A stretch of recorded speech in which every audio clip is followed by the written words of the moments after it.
Hello. Hello. Don't say it too enthusiastically or the dogs will start barking. That's true. It's a big Every risk. time. Risk. Every time I get on a Zoom call or we do this, and if I say hello to too enthusiastically, they think immediately there's a real human in the house and they're an intruder and they will all need to bark incessantly. So It's true. Apparently today they're taking the day off. They're off duty. yeah, they're asleep. It's For hot. now. They're lazy. Hey everybody, it's Sunday. This is our Sunday live haul show that we do kind of almost every Sunday, except for when we don't do it, like when we have people in town every or other when we're on week vacation or I don't know. But we're back for this week anyway. I'm pretty sure we'll be here next week, but then the following week you're going to Nashville. So I think you should do the show by yourself. Excuse me. I'll be taking time off myself. I think you should be in the show. I'll invite a friend over to do it with you, maybe. I'll think about it. I don't know. Anyway, guys, welcome to the show. Good to see everybody. And last week, where were we last week? We were in New England. So we were hanging out with our friends, Trish and Diane, who a lot of you guys know, in Boston for a couple of days. And then we were in Rhode Island visiting with my friends, and hanging out with peeps and eating all the good seafood. I had 3 lobster rolls that week. I'm not going to lie, guys. But only one of them you thought was good. It's true. Only one of them was really good.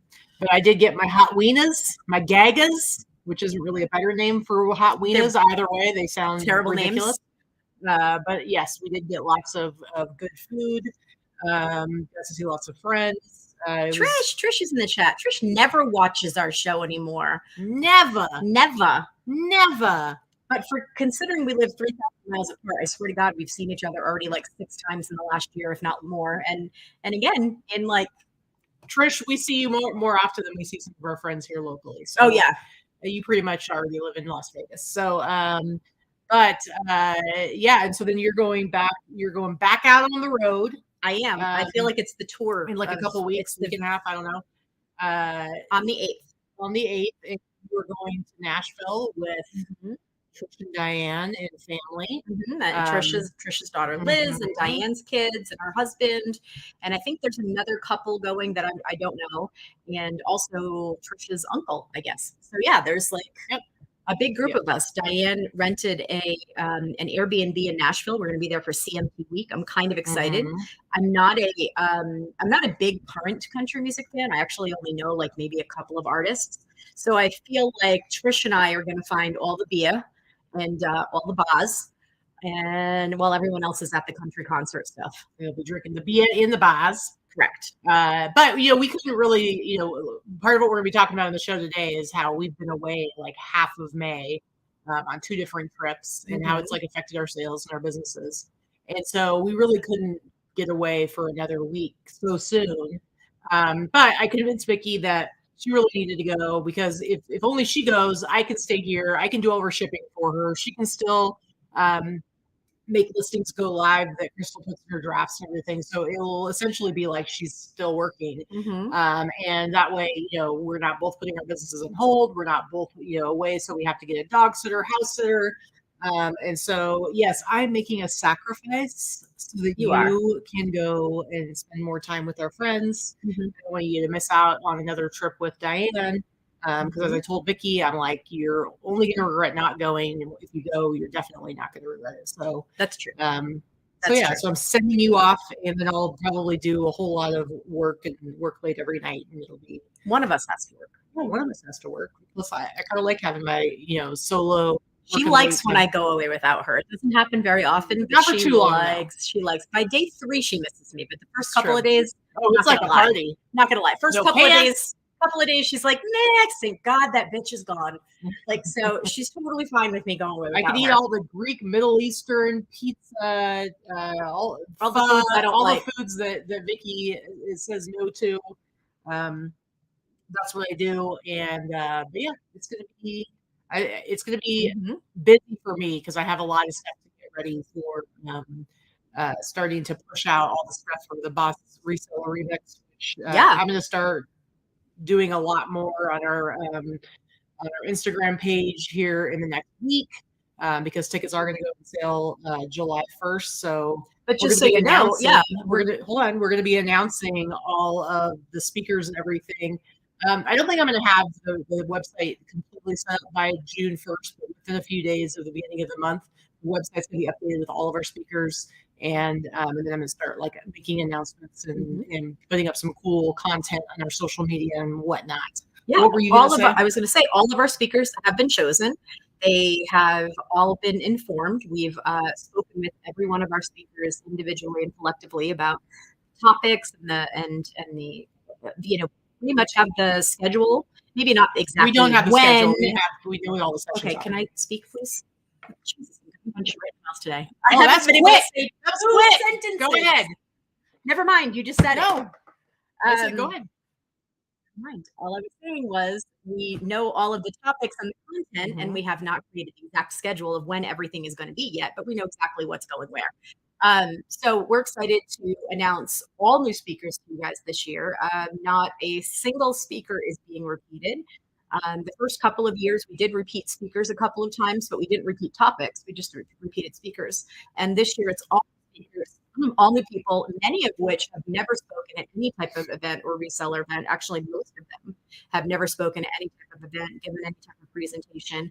Some of them are a little bit nervous, so we're going to have to be extra nice. If you're a person or if you're attending virtually, please be kind. Lots of people that are interested in attending, hearing all sorts of buzz. We even have some new sponsors this year. A lot of the same ones coming back. We have a couple of new sponsors coming this year. We're trying to make sure that we bring, we fill that vendor room with as many companies and tools and possibilities that can help resellers that are attending. That's the whole point, is to get some people in that room that, you guys may not have heard of, or maybe that you have heard of. And, you learn a little bit more about them. It's nice to have face-to-face with people. So it's exciting. It is very exciting. What else were we going to talk about? Oh, the pool's been opened. How do you feel about that? We opened our pool yesterday. I'm very excited. Still a little cloudy. Got to wait for the chemicals to work, but it's full. It's blue. It's open. As soon as it clears up, I'm going in. Who's this we that opened the pool? It would be Katy.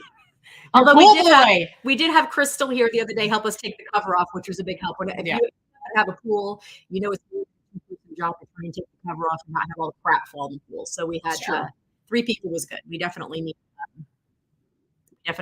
that. So, Teresa says this time next week we'll be sitting in this office. Teresa is coming here to visit for a couple of days next week. She's got some visitor. Her brother lives here, and we're here, and she's such a huge gambler. But last time she was here, we dragged her to our local gambling place, and they love out-of-state people. So they, the casino's for some comp rooms. So I'm going to be stealing her pool time. I'm going to be getting another key from Teresa so I can go use the pool at Red Rock. So it's going to be fun. It's true. They're building a new casino like right down the road from us, but it's not going to be open until next summer.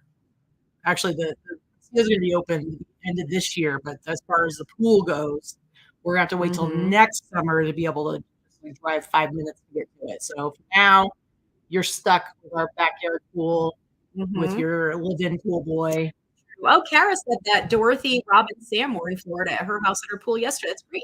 I haven't heard or seen anything from Dorothy since our wedding reception in December. Yeah. I'm glad to hear that they're doing well. I haven't spoken to any of them.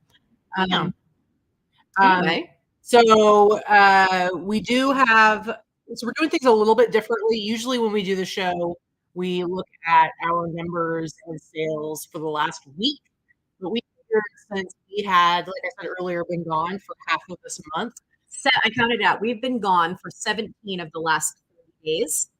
So, and out of that 17 days, none of us listed a single thing. In fact, there were probably a couple of days in there that we didn't list at all. Well, so I'm going to say we've maybe listed 10 out of the last 30 days. I think that's being very generous. I agree. I highly doubt that's actually happened. But yeah, definitely didn't do, sometimes when we go away, especially like when we go to New England, sometimes we'll do some work, some listing and stuff like that, just like a few things a day or whatever. This time we pretty much did nothing. Like our whole cruise, our whole trip to New England, and nothing. I don't even have a laptop anymore. I have a desktop since my computer died. So I hate the phone book, so I didn't even bring that. Usually I bring my laptop everywhere, and I think that contributes to doing some work while we're gone. But, yeah. But so we're just going to like look at our numbers for the last like 31 days, basically from the 28th of April, which is when we left to go to California for the cruise, through yesterday. So I think that's like 31 days. So we're basically going to be looking at the numbers for the last month. We're going to do our sales highlights from the last month. At least I did. Yeah, I grabbed a couple of older ones. And we're just going to kind of see what it looks like. And you'll hear from each of us. Since we don't usually do this like by the month, you won't necessarily know just the numbers, like if we're doing better or worse. But we'll talk individually about like how it's impacted our businesses. So we just thought that'd be an interesting way to do it. And then we have our hauls. We did go to a couple of first stores. One of Vikki's friends that we hung out with who likes to do some shopping. And so we ended up going to a couple of thrift stores in Rhode Island. And we hadn't planned on it. And I surprisingly found a fair amount of stuff. You found quite a bit. I brought like close to 20 pieces. And even a couple of really cool things. So that was nice. So we actually did a little bit of sourcing while we were traveling. And then we also went yesterday morning to the bins, which you got way more stuff than I did. Nothing exciting though. I mean, I think I'm going to show 3 or 4 things. It was pretty mediocre, honestly. Yeah. It's been great the last times we met. It was just yesterday was meh. Yeah. Meh. So let's get into it. Oh, and then also later on in the show, you guys got to stick around because later on in the show, we'll be some top secret special prizes, which we will talk about. You stick around and you want to win something for free. Stick around. We're going to do this like the olden days when we used to actually give stuff away. We got some stuff to give away to you guys. But let's jump into looking at our numbers. Let me move this over. We're going to look at my numbers first. Okay. So again, this is from April 20th through yesterday, which is the 27th of May. You can see 67 orders, 31 Etsy, nothing Instagram or private order, and nothing Whatnot. My last Whatnot show happened before that date. And then 14 between Grailed and Mercari. My eBay gross sales, $4,128.49. And my Etsy, gross sales thing. So ignore that number right there. It has nothing to do with anything. Etsy was $1,948.18. Audio is feeding any note they're saying. Yeah, I don't know what to tell you guys. I don't know, guys. Can you hear anything? There's nothing more or less that we could possibly do. It's the same audio we use every week. Yeah. Well, it's been having issues. I don't know. We're just going to throw all technology away and we'll start sending you guys smoke signals. But anyway, I mean, you can see the numbers here. I don't necessarily need to repeat them. But Etsy, $1,948.18. I will not move my head. I will, if I stare straight ahead, how is this? I don't know what the issue is. And then Grailed Mercari, $740 for total gross sales, $6,816.67. We haven't talked about the giveaway yet. We're saying that we're going to do it later. So we will. You didn't miss any info. Nothing was revealed, Teresa. Shipping, $490.40. And then you can see the fees breakdown. And then my cost of goods, $565, which remember the olden days when I actually used to pay up for a lot of stuff? Sometimes I'd have like a $565 for my whole week. So definitely going to the bins has helped a lot as far as my cost of goods go. Net total sales for the month, $5,000.40. My gross average sale price, $60.86. I like to be 70 and above, but 60 is all right. 60 is pretty good. Net average sale price, $44.65. Also, ignore these numbers over here. It's just that part that I didn't delete along with the Whatnot. You're a mess. You don't even know how to do your. You don't even know how to do your page How anymore. dare you? We haven't been gone that long. See if this little thing will help at all. Anyway, let's go ahead and look at Vikki's number. Oh, well, first let me say this real quick. For me, being away for half of the month, honestly, did not, I mean, maybe it negatively impacted my sales in that I cannot demonstrate a negative. Like it's not something that I'm going to be able to show. Maybe I would have made more sales had I been home listing. I'm sure I would have. But I will say, compared to how my numbers have been in previous recent months, I actually had a really good month. So a decent month for, especially for being away. What's happening? What are you doing? I'm moving the microphone closer to my face. I know, but I'm still talking. So then hold your horses.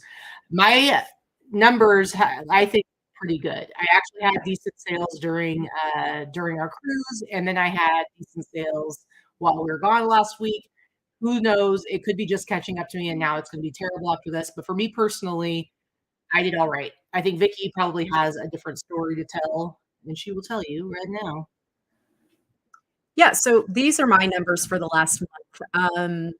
So crappy, so people talking about, you said that your numbers were not, mine were terrible.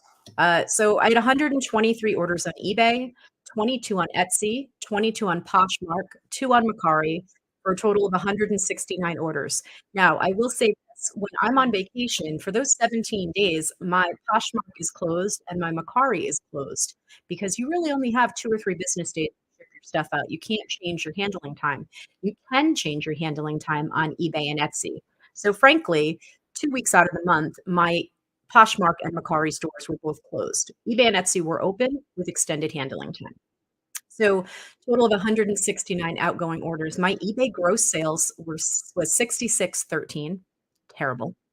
Etsy 12.72, also terrible. Those were the 2 stores that were open. Okay, you keep saying terrible. You need to let people know what would it normally look like, because really it looks like you beat me and I said mine were good. So this time last year, for example, because last year was a down year for me as well, but this time last year, my sales in eBay, my gross sales are usually around $9,000 a month.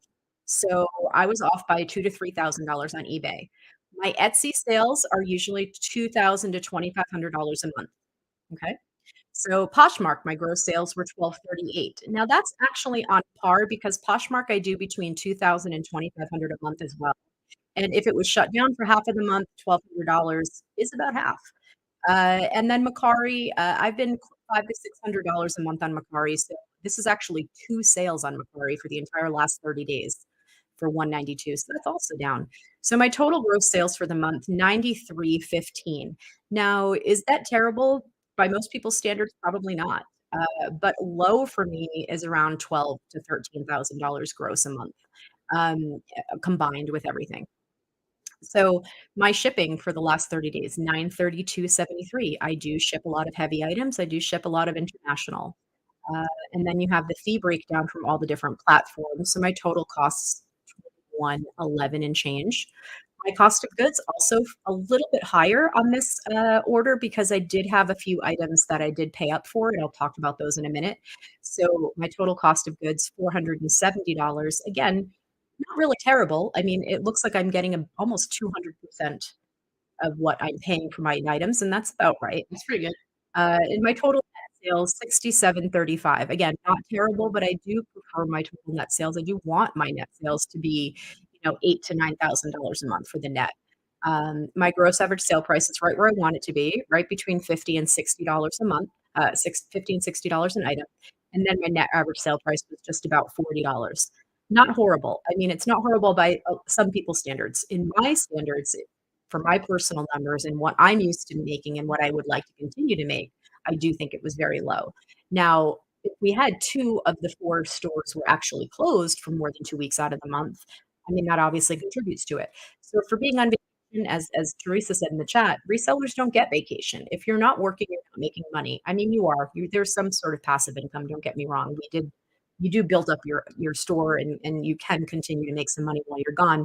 But if you're not constantly feeding the machine, if you're not constantly listing new items and tweaking your items, then your items fall unseen in the algorithms for all of the platforms, really. Etsy's really the only platform that is a list it and forget it platform. But even that, if you're not adding new listings, your store is not quite as visible. Although their algorithm is a lot harder to understand, I think.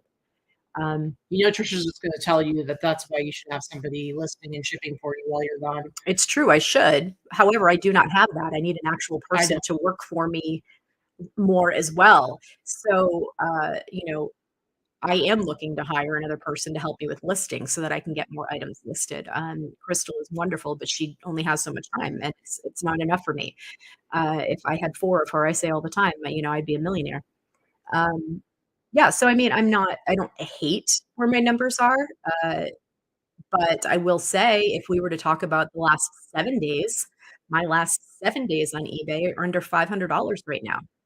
So, which is crazy because the week before you had like a $2,000 payout for the week. Yeah. So, and I think that's, we've talked about this before, guys. It's a delayed reaction. We've talked about this before, guys, and I'm just going to say it again because obviously all numbers are relative. And so for some of you, any of the numbers that either Vikki or I have, you would be elated and so excited about it. And so maybe it's hard to hear us saying like, oh, look at these terrible numbers. But that's the difficulty of being self-employed, is that not having any kind of reliable level of income can be very difficult sometimes, particularly when you have certain level of costs. And being 1 week you're excited because you made 2,000, the next week you're making 500. It can be difficult to make plans of putting money out on a regular basis. Yeah. Whether it's buying a car or buying or renting a house or going on trips. We're getting married. Yeah. All the things we did last year. Yeah. So when your revenue is constantly fluctuating, it can be stressful. Yeah. And Trish is right. I do need a person. I don't want someone doing my shipping for me when I'm not home. I don't want to have somebody in our house when we're not home to do that. And I don't really care as much about the handling time. I do, however, need another person to help me list so that I can constantly have a draft and I can be able to put up listings whether I'm home or not. That's what I need for sure. So I definitely need another person. If I could find another person that was reliable here locally, I would. I'm not somebody that's ever going to use a VA service because, to be quite honest with you, I still don't understand the usefulness of a VA. I don't understand if you're taking the photos and taking the measurements and sending the information to the person, what the hell are they doing for you that's worth the money? Yeah. I'm going to be quite honest. I don't see it. I think that you've already done 75% of the work at that point. So those are the things I don't want to do. I want to have somebody that's going to pick up and drop off for me or come to my house and photograph or whatever they find easy, but it's got to be a local person. Yeah. Not going to happen, Angel. Angel, maybe if you would have taken time out of your busy schedule to come and visit the other day, we could talk, but no, you abandoned her and she's having some issues now. It's all thanks to you. Yep. Ripley has to go to counseling because of her abandonment issues. It's true. All right. So again, overall, I mean, it's not a terrible month. It's not. But, you have to take into account that obviously being self-employed, it's not like we get vacation pay. Well, okay. And I think that especially, so if you guys remember 2020 was, for most of us, I would say, after the first month and a half panic, when everything closed down, 2020 for most of us was like the best year ever as far as sales. Yeah. Best year ever. And then 2021 was pretty decent. And then 2022 was a struggle for us. We were able to keep our numbers level by adding more platforms and more listings. And then especially the beginning of 2023, our sales significantly down and yours really down. And you were really struggling with that. We've talked about it on here. And then it's all of a sudden in the last month or so, your numbers were it was finally you're getting normal numbers. You were feeling a sense of relief, okay. Because I'm telling you guys, I mean, listen, you watched this long enough that you know that Vikki is definitely the more emotional of us, and she has more tendency to be oh my God, the whole world is over. The sky is falling. Sky is falling. So she was Chicken definitely Little is my nickname for a reason. Yeah, but it was a long enough period of her sales being significantly down that it was having her questioning things and being like, "Can I really do this for a living? What am I doing teaching people and helping people?" Am I, and her thing, of course, is to go to the lowest of lows. So she's like, "I'm terrible. I'm gonna have to get a job, but I can't. So you're gonna have to get a job." I'm like, "That's not great, man. How dare you?" But anyway, and so it's like finally having like that relief of, okay, sales are good and they're kind of starting to seem more like normal, and I'm shipping out stuff like I used to, and it's all great. And then all of a sudden it drops off again within a week's time. I mean, that's It's stressful. the roller coaster ride has been real this year, guys. And I know it's not just us. Yeah. Obviously, we have our group that we put everybody in our boss group. We have several friends and chats and other groups and resellers all over the country, all selling different things. The reality is that there are a lot of problems with online e-commerce right now, and the majority and sales are down everywhere, and the economy's crazy, and shipping costs are crazy, and it's harder to acquire items for some people. I don't have a problem finding stuff. It's nobody's buying it. That's really what it is. And yeah, it's getting difficult. So it's that's the reality. It's my numbers are down probably 30% from last year, and they were not great last year. So I'm not loving it. Not loving it. Okay, Angel, like, okay, first of all, Are you yes, new? Vikki is a queen. However, I will say circumstances, the current circumstances, it's called for. But you got to remember last year we were down on eBay, but when we actually ran the numbers, both of our businesses were almost identical in income as they were the year before. So we got to give ourselves some credit that we this year. I don't know if it's going to be the case, same, but last year we did pull out. We were able to maintain, which I mean, I'm grateful for that, but that's usually we're hoping to like at least grow. No, I mean, especially with our costs be doubling. I mean, thank goodness for for cross-posting software for us. Obviously, we use it perfectly. We talk about them all the time. When List Perfectly first came out and we first started adding additional platforms, it was extra income. It was extra income on extra platforms that was in addition to the money we were making already, and we were doing well already. And that was fantastic for the first couple of years. Well, in reality now, cross-posting and not having your eggs all in one basket is helping us to actually maintain, or at least come close to maintaining the level of sales that we had prior to cross-posting existing. So, I mean, thank God for it, because truly, I really would be that miserable person at a 9-to-5 job being threatened to be fired every day because I'm horrible if I didn't have cross posting. So everyone is down everywhere. I'm down quite a bit on Etsy, on Poshmark, everything, and also all three of those platforms, which are the three major platforms that I've been using now for several years. All three of those platforms have changed so much in the last few years. Not in the buyer behavior, not in the seller behavior, not in the items that are listed, but in how they work with SEO and how they create their listings. And to be quite frank, every single one of them sucks at SEO lately. Everyone, eBay especially. Well, and then they keep having all these programs where it's like, okay, now we got to do paid promotions. Now it's pay per click. Now it's this. And it makes you really question like how much your stuff is actually being seen, because it's hard to really tell like how it's affected or not affected, and you got to figure out the percentages, and who knows if any of that even matters. Does it matter if it's 2% or 10%? So you feel a little bit. It's hard. It's ripped costs. off. Yeah, I mean, eBay costs have gone up quite significantly. If you are using any promoted listing, you are paying a minimum of 20% in fees on any listing.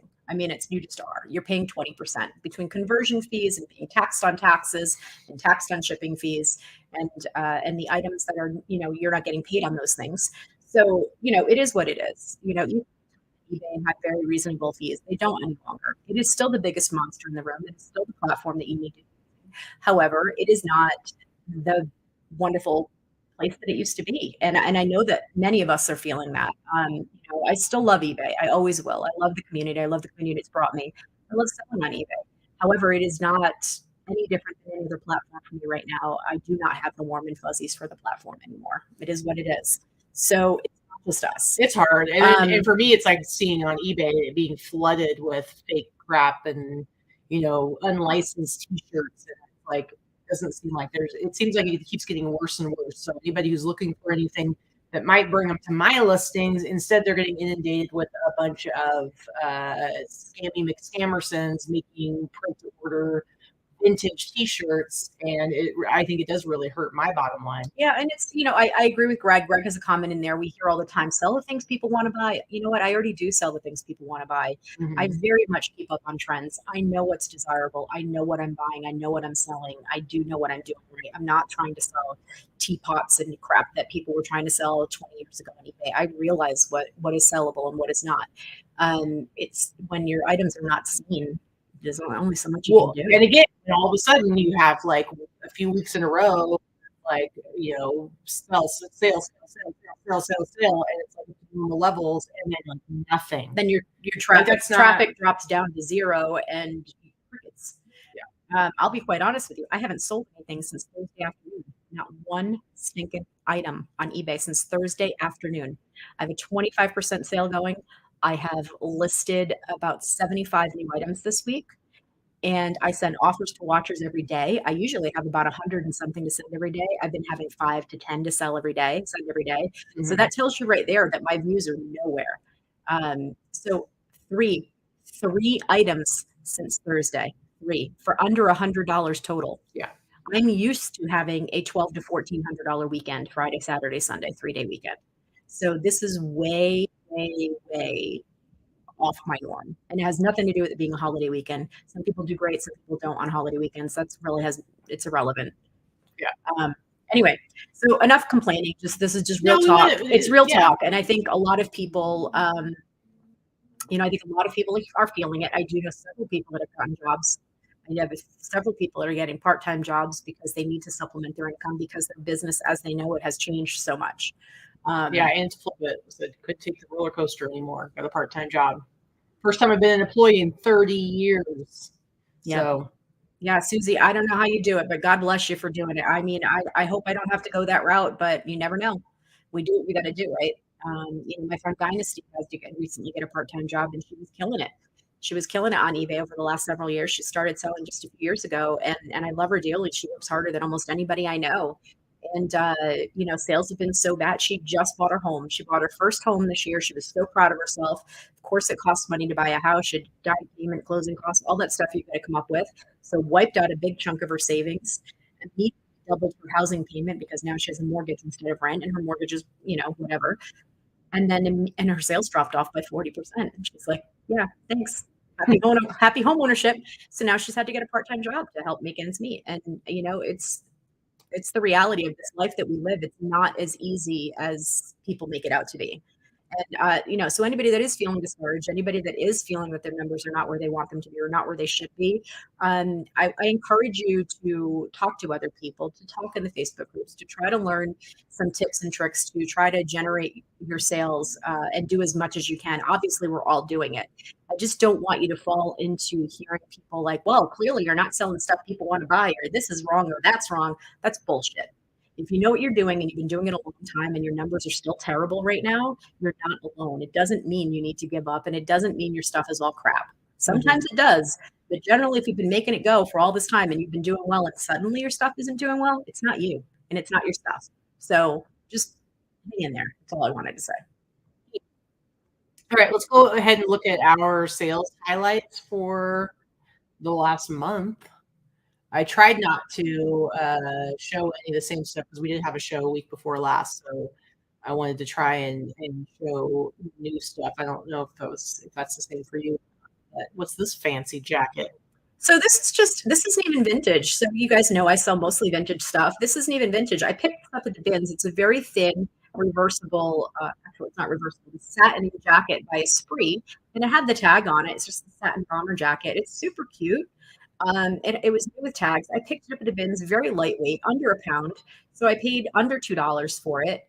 I didn't have it listed for all that long, and it sold for the price you see there. It sold for $79.95. Now I priced it high because I always anticipate that I'm going to have sales. I'm going to send offers. I probably would have taken $40 or $45 for it eventually, but I've had it listed for a few months, and at one point it relisted, so it wasn't on sale, and it sold for $79.95. Apparently, Esprit is hot It right is now. lately. Esprit is hot lately. I don't know what it is about Esprit making a comeback, but this is even vintage. It's pretty. It's a pretty pattern. Is Esprit still in business? They are.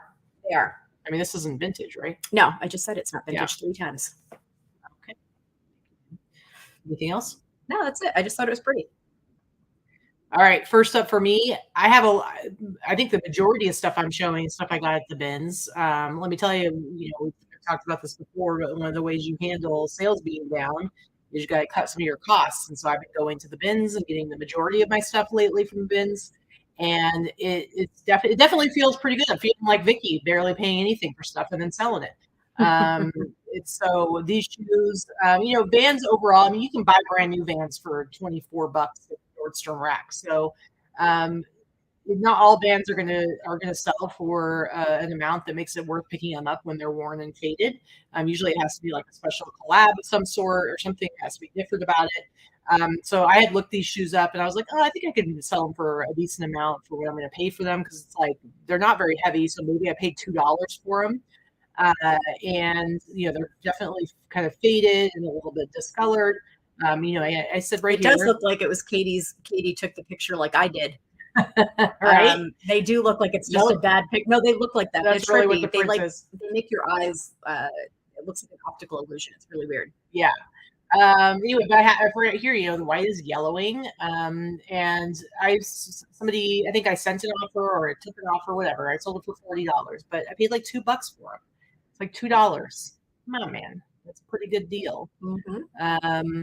And that's my bread and butter stuff all the time, is stuff that I buy at the bins for $1 or $2 and I sell it for 30 or 40 bucks. That's the bread and butter stuff. Not everything sells for over $100. I do highlight the higher priced stuff for sure, but it's perfectly okay to be buying stuff and selling it for 30 or 40 bucks. That's bread and butter. Now, some people call bread and butter their $10 or $15 items. Now, I don't sell anything that low, but because you got to give time for cleaning and processing and photo taking and shipping. And I'm sorry, but my time is worth more than that. I mean, I would say for the most part, I am probably, even at the bins, for the most part, I'm not going to pick something up if I'm not going to be able to sell it for like $40. Although I sold that Gucci, I don't look at that Gucci dust bag. I sold it for $26, but it was so easy to take pictures of. It cost me maybe 50 cents. But for the most part, to me, bread and butter is going to be 30, 40 bucks, especially picking up at the bins. But I don't really want to deal with the whole photographing and listing for. And I do some stuff for that less than that. I do, especially if I find something that I really, really like. Kids' clothes, certain vintage kids' clothes, certain little toys, and I'm like, okay, this is too cute to not get. Yeah, and I'll do it, but it's not the norm for sure. Yeah, exactly. So some of you guys may recognize these. I know I showed them to Michelle because this reminded me of something Michelle would have liked. But I picked these up actually from Jesse at Yesterday's Fits. Jesse actually had Katy call me when she was in there and said, I think Vikki would like these. And he was right. So I paid $35. I just demoed them. She sent me a picture of them. So I paid $35 for these. And they sold for $112.46. They were on sale. However, the buyer also paid $50 shipping. I had put $50 shipping. I use flat rate shipping. I just put a price in when it's something larger and heavy. And this probably weighed about 9 pounds total. They did nest within each other. But I was very fortunate that the customer lived in Nevada. Nice. They lived in Reno, Nevada. So the shipping was actually $10. Crazy. So I actually made a profit on the shipping. Now, they sent an offer to the thing. You said that part of you accepting the offer. That's right. I'm sorry. I didn't sell them for $112. I sold them for $90. I apologize. So I did take an offer for $90, but they paid the $50 shipping on that. So because they were in Nevada and they were like, I don't think it's going to cost that much to ship. And they were correct. And then sometimes I'll take that into consideration. There's offers, obviously. Had I sent them to the East Coast, they probably would have cost somewhere around $40 and change to ship. Yeah, but it was just going to Reno, Nevada. So, I mean, I made very good money on these. I'm pretty happy. They're in great condition. They nested inside each other. There was absolutely nothing wrong. I think it was missing the lock or the key. On the big one. But it's still zipped and closed. And honestly, people that buy these, they're not actually using this luggage to travel. It's a decorative piece. Yeah, decorative. I don't freaking know. I don't know, they're pretty cool. So pick up vintage luggage. Had these had bright, bold, groovy 60s, 70s psychedelic colors, they would have sold for much more. They were a little bit dull with just the browns and the oranges, although I still think they were cute. In fantastic condition and made in Japan. Mm-hmm. So, all right. Next up for me, guys, you remember this jacket? I think I showed it when we had our show the week before last. I listed this jacket and sold it pretty quickly. But when I showed it to you guys, I don't think I'd washed it yet, and it was like super stained. And let me tell you, the stains did not particularly get any better. You can see still super stained. You can see the sleeves. Look at that sleeve, like bleached. Just pretty beat up, and it was obviously it was really rough condition when I bought it, but I was like, come on, it's so super cool though. I mean, how can I pass this up? And you see, I have to stop you for 1 second. I'm sorry. Yeah, I apologize to interrupt, but look who just jumped into the chat. OMG. OMG. Hiya, kids. Alexis, what's happening? We haven't seen Alexis in forever. I actually, more recently. Well, that was almost a year ago. It was last July. I was able to see Alexis when I was in the San Francisco area. We got to hang out for a day. And I swear she must have ESP, because I'm going to tell you, one of the things I'm showing that I sold, I picked up when I was with her in San Francisco last summer. Very nice. Very nice. Anyway, sorry. I didn't mean to interrupt. I needed to acknowledge before she popped in and left. That was interrupt worthy. So it's totally cool. But very, very happy to see you, Alexis. We miss you. Very much so. But back to this jacket. Look at it. Look at this. Look at how bad that is. Like, I really tried, guys. Vikki had suggested bleaching it, but I don't want to bleach it. I feel like it would have, I don't know. But anyway, so I went ahead and listed it anyway. And guys, it sold for my full sale price, $69.99. And the other thing too is jacket is technically a large kid's jacket, but it was a pretty big size. I don't even know how. I'm shocked. I list some real damaged crap sometimes, and I don't think I would have listed that. I think I would have said, no, it's ready for the trash. No way, man. But I put, you can see I put my condition youth size, but measures like a men's small. And then, I've got the measurements and everything there. So they know what they're getting. But I do that a lot of times with, like, if it's big enough that I can size it for an adult, then I will do that. Otherwise I generally don't want to sell kids clothes. But seriously, like, this was too good to pass up. And I sold it for $70. That's garbage. I don't know how you did it. Because it's awesome, man. I mean, it would have been awesome. It was just in such horrible condition. It's garbage. Maybe they have some special way of getting stains out. I don't know, but I wish I knew how to dye things myself. Yeah. All right. What's this fancy thing? So this was a part of my purchase with from the stuff that I acquired from a fellow seller that sold her business. So I paid an average of $3 per item for all of these items. They came to me already photographed and measured. The list was completely done. I was actually just able to upload all of her entire eBay store inventory into my List Perfectly catalog. So I did not have to pay anybody to photograph it. I didn't have to do anything. All of that was already done. All I had to do was import that stuff and then, copy it out and paste it to my other platforms. So I paid an average of $3 per item. This is one of the items that I purchased. Isn't this? It's beautiful. This is something I would have bought myself for sure anywhere to sell. And it sold for the price you see there, $127.46 plus shipping. It's just this beautiful, beaded brocade dress, like hostess dress. It's a maxi dress, like brocade or like jacquard. It's textured fabric with an imprint on it. You see there. It's like they think like sofa fabric. Okay. I think sofa fabric. It kind of reminds me of a pattern or something that would be on a sofa or on pillows. It's usually a thicker fabric anyway. So, it's really pretty. It's a really pretty dress. I have a lot of details. It wasn't listed for very long, a couple of months maybe. Nice. So for $127.46. Very nice. All right, next I got a twofer. Now, Vic, remind me where I got these, where you were real mad at me. We were in town, or we were somewhere else. It was a Goodwill. And I found a bunch of rain spinner shirts. I think we were at a Goodwill, and you weren't actually even sourcing for yourself. We went sourcing for me. I don't remember, but we grabbed like a handful of them. Yeah, so I'd gone through basically when I go to the men's section in a thrift store, I go t-shirts first, then I find sweatshirts. And that's kind of like where I used to be. Now I'm expanding more, and I am looking at very carefully at everything in the men's section. But at the time that I got these, I didn't generally. But so usually I found the last couple times going to the thrift store, Vicki's waiting for me to be done. But that I would be done, waiting around for her. Like, all right, I guess I'll go through like some of the other stuff. So I went into the Hawaiian or to the short sleeve button downs, and I found like 5 or 6 Rain Spooner shirts. And they were all like $3.49 a piece, and so Vikki was real mad at me. Um, these are the last. I'm doing a two-per here. These are the last two I had to sell. I think this one went for I sold both to the same person.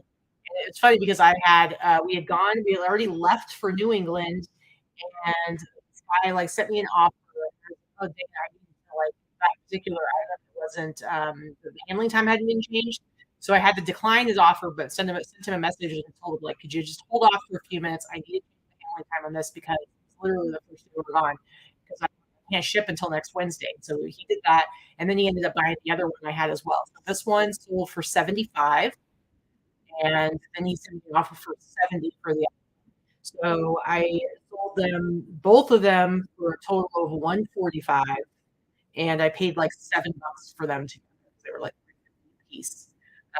So I was super happy about that because I don't do a lot of Hawaiian shirts. I mean, now now I am picking them up more because again, it has to do with if I'm only sourcing pins, and I need to have a wider like things. I need to have a wider list of things I'm looking for because I can't do just t-shirts and streetwear right now. So I've been picking up and find something cool. So I'm always going to pick up a vintage. I'm pretty never going to give that to Vikki anyway. So sorry, she's such a jerk. Sorry about it. All right, what you got here? So I did show this on. I'm hoping I didn't show this on our last show, and I'm thinking about it now. I may have. I did put it on my Instagram, so I apologize if I showed this on our last show. I hope I didn't. She's real flipping somebody, guys. I picked this up at the bins in Colorado, and it was just really, really well made. Flowers and birds and things, and I do think I showed this as I'm looking at it now on the screen. I apologize, but I paid their bins pricing for linens, which I think it's 69 cents or 79 cents a pound. So I paid maybe $3 for this item. It wasn't listed very long, maybe a couple of months, a month or two. I picked it up when I was there in January, and it took me a while to get everything listed. So because I shipped home 750 pounds of items from Colorado. So it did not all get listed in a week. I'm sorry. But anyway, it wasn't listed very long at all. And I was happy to ship it out. I believe I sold it for $170. The customer had sent me an offer. It was on sale for $187. They sent me an offer for $170. Hello, who the heck wouldn't take that? Yeah, it's a great offer. And it sold fairly quickly. I'm always happy to see quilts and linens that, especially that are handmade, go to a new home. Someone spent months and months and months creating this beautiful piece, and I'm really glad that it's going to be appreciated by somebody new now. I feel like you could do like a whole series of classes. You need to like start your own like course at like the local community college or something, or maybe on YouTube. I don't know. Just about that brands are not necessary when it comes to vintage to do really big flips, because you're able to sell like blankets and quilts and dresses and things that are handmade, homemade, but because of your knowledge base, you're able to recognize what era it's from, if it's worth selling. I mean, sell something like this for over $150, and it's not that it's San Marco or some like known brand or Pendleton. It's like somebody made it by hand at home, and you can sell it for that much money. Like, that's crazy. I think some people would never occur to them that you could do that. I think being able to identify items as vintage, knowing the decade, knowing what is good vintage versus bad vintage, because not all vintage is good. Just because it's old doesn't mean it's worth buying or selling. And knowing how something is constructed, and it's all about knowing those type of things, which are really hard to learn, but you can learn them over the time. Yeah. And it's really hard the biggest thing about it is being able to describe the item, putting something in descriptions. And this is a tip that I learned from good old Griff on eBay. He does the podcast now, eBay for Business podcast, but most of us that have been selling a long time remember Griff from the old days. But Griff used to say that you need to photograph an item as if there was no description and write a description as if there were no pictures. That was how we used to have to sell on eBay. to be fair, you don't really want to have big long descriptions on eBay anymore because, as we all know, buyers don't read. But it is still very important to capture the words and the important words, both in your title and your description, as much as you can. You talk about keywords all the time, and certain keywords are better than others. And that's really, these are all skill sets that sellers learn over time and perfect over time and change over time. Like, you have to change. Everything's changed. You're like a vintage archaeologist. I mean, I was being funny, but I'm also being completely honest. Like, to be able to look at something, because think about it, like, brands are only a thing within the last, like, I don't know, a couple 100 years, 150 years, right? I don't even think that long. I mean, you had stuff from the 1800s. So remember, we are in Not branded. 2023. They weren't branded in the 1800s. Late 1800s? Everything was, well, I mean, hard goods, yes. Levi's. Clothing. There's Levi's from the 1800s. I'm just saying, whatever. Maybe Levi's. Semantics, guys. Yes. Details, whatever. 100+ years is brands. There, you look at something like an archaeologist, again, and I'm not trying to be silly, you look at something and you're able to identify what era it's from, what decade it's from, details about it that authenticate that it is from a certain time and that it has value. And I think that's really cool. I learned a lot by reading. I learned a lot by being on vintage clothing and message boards when eBay used to have topic message boards. And I learned a lot from this woman named Sammy Davis, who I hope will be at the Reseller Remix that you guys can meet as well. I'd like to get her to come next year and speak. She is just a font of knowledge. Yeah, exactly. All right. Yes, Tay Pig, a connoisseur of sorts. It's funny, though. I don't dress in vintage. I just love it. Yeah. What do I decorate with it? Weird. You would dress in vintage if they made enough vintage that fit my fat ass. Yes, I would. But most good vintage is made for tiny people. We were tinier back then. The pinnacle of taste and I don't know. Whatever. Anyway, all right. Next up, you guys might remember when we had our last show, which I believe was the week before last. When actually, I think I showed this. Did I show this on our show, or I showed it in the hall with Danica? One of the two. Last week I had scheduled our haul with Danica to come out on Sunday since we were having a Sunday show. Regardless, this I got at the bins a couple weeks ago. And it's funny because, especially at our bins, the guys, man, those t-shirt bros are chomping at the bit. They are ready to go. And it's like, you're supposed to stand behind this red line. And they are just like, they're always way over it. And then some of them are like already halfway down the thing, picking through bins, like they're being super subtle, whatever. So, it can feel a little bit like you're going to miss out because you're not willing to kind of get as crazy as they are. Now, I'll dive in with the rest of them for sure, but I'm going to pick a random bin. And by the time I get to some of the other bins, somebody else has already picked through them, right? Well, this shirt, I got well after it had already been looked at. And it's just, you can't see everything. And a lot of times they're just looking at the surface, or they quickly flip a bunch of it here and they don't see stuff. And this was down at the very bottom. It was filthy. And I grabbed it, and I could tell it was vintage. And then I saw let's see, the tag here. I'm not so sure they would have grabbed this one anyway. Yeah, I don't know. But that's, I like that I recognize the stuff that's going to sell. It's not necessarily what the t-shirt bros are going to get. But I think a lot of them they're savvy enough to think that it's still worth it up for the 50 cents it's going to cost. But this Irwindale Raceway, motocross, supercross, dragster, drag car, drag racing t-shirt. And based on this tag, I would say this is like 70s. And listed it. And within a couple of days, I sold it for $80. So I don't even know if I paid it. I probably didn't even pay $1 for this because it definitely wasn't 8 ounces. It's kind of like a 5-ounce t-shirt, 4-ounce t-shirt. And I sold it for $80. I did bleach the crap out of it, but you can see it's got like little holes. It's worn. It's faded. It looks much better after I bleached it like crazy. It looks really soft though. It's pretty soft. It's 100% cotton, not the 50-50 blend that you see into the 80s. But just a really cool, I love these like little pieces of history. And it probably, if I hadn't grabbed it, who knows, it could have ended up just getting tossed. It's been sitting out there for a while. So I was pretty happy about it. Next for you. So this is one I'm going to talk about briefly now that they're gone. I haven't really talked about this before, but I don't do a ton of retail arbitrage. And yes, these are stock photos. Somebody slapped me. But I don't do a ton of retail arbitrage, but this is one brand that if you keep your eyes out, it is worth picking up their limited edition items that they do. And they do limited editions. They do them frequently. There's probably one a month that gets dropped. And if you know enough about what they're doing and enough about Dixon, first of all, pick it up used all the time. Whenever you find it, definitely pick it up. But if you're interested in doing retail arbitrage, this is one of those brands that you have an inkling of a certain collaboration that they're going to do and you think it will do well. It's worth picking up a few. Now, to be fair, they sell out the same day in most sizes. So you have to be strategic. You have to be on their mailing list, and then they text you, and then you get all this information that's a new thing is about to drop. Okay, so this has been over a year since I've bought these. This is a collaboration they did with Misfits, the band Misfits, which is one of Katy's favorite bands. But I did happen to know that the Misfits is highly collectible stuff. And I knew that the fans span many decades and many generations, and their stuff is very collectible.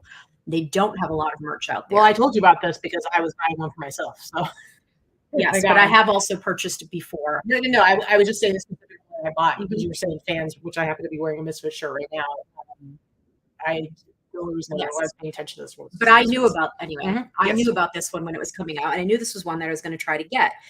So I actually purchased about 50 of these shirts in different sizes. I had several accounts open at the same time. They were only allowing you to purchase like 4 at a time, and then you had to keep going in. And it wasn't that there was a limit that what you could purchase. It was just like I purchased under the same email for all of them. In any case, I paid about $50 a piece for them. I think they were $59.95. And the lowest price that I sold them for over a year, I sold every single one. It did take over a year, but the lowest price that I sold for any of them was $150. And I actually sold my last 3 all in the same month last month, which meant I waited out all the people that were selling them cheap. And I think that's why my last 3 sold as fast as they did. So I sold one of them for $216 or whatever this says. $217, and then I sold 2 of them for $150 a piece. Now you're going to see it's 6. It shows 6 sold, out of stock 6 sold. However, it's because I've ended and done sell similar on the listing more than once over the last year, and had to make sure that my count was correct. I had very different sizes. So I just wanted to give you a little tip. It's not something I share very often because I don't do a lot of retail arbitrage. So when I do, and I'm terrible at it for the most part, when I do it, and it's successful, I'm not actually going to give away the secret every time, because this is one of those that's pretty niche. And the other part of that is, you never know, because I've done it before with Dixon shirts. They do a lot of times they'll do 4 ones. And sometimes you get them and you put them up and they sell right away, and it's just like a great, super fast flip. And that's what Vikki was hoping with this. But instead it ended up being, they didn't go super quickly and she was irritated. But and it was a slow flip. Yes. But you were hoping for it to be faster. So my point is, be buyer beware. Know when you do something like this, it's not always going to come back immediately. Sometimes you got to wait it out a bit. And I did have $2,500 tied up into this inventory. So I purchased about $2,500 worth of shirts. And it did take me a year and a half, but I'm going to say, like I said, $60. I think my average sale price on these was about $150. And I turned that $2,500 into $9,000 minimum. I think I actually probably make a little over $10,000. So I did want to, I usually I sell my stuff at way more than 4 times my money, but when it's an expensive item, I think 4 times your investment is pretty good. Generally, you want to see it come back in under a year, though. But anyway, I just wanted to give a little tip. If anybody else wants to start to follow and pay attention to what's selling, you can definitely find patterns of what items sell and which ones sell faster on this brand. Yeah, and there's lots of stuff out there. Like, I do it with records. I just had some records come in that a band that I really like. They released a super limited reprint of repress of an album that they only have. The only other one that's out there is from the 90s. And so I just got them today. I'm going to wait to list them. You got to deal with all the people in the Facebook groups bitching and being like, look at these horrible people doing this already. But whatever. Hey, you haven't ruined anybody's Christmas yet because you've uppriced something and they couldn't buy their kid get them. So Yeah, whatever. you're not a reseller until you get that one. Yep. All right. So here's another one that Vikki would have thrown back, did throw back because she picked us up, and both of us are very much on the descent tip of, anytime you find it, definitely pick it up. But the issue with this one, it was really dirty. And it also, so first of all, it was pretty dirty. I washed it, but a lot of the discoloration stayed there. Also, the little reflectors is around the hood, and there you can see they're kind of like separating right there. And then the thing that made Vikki throw it back is she turned it around and it said photographer on back, and she was like, yeah.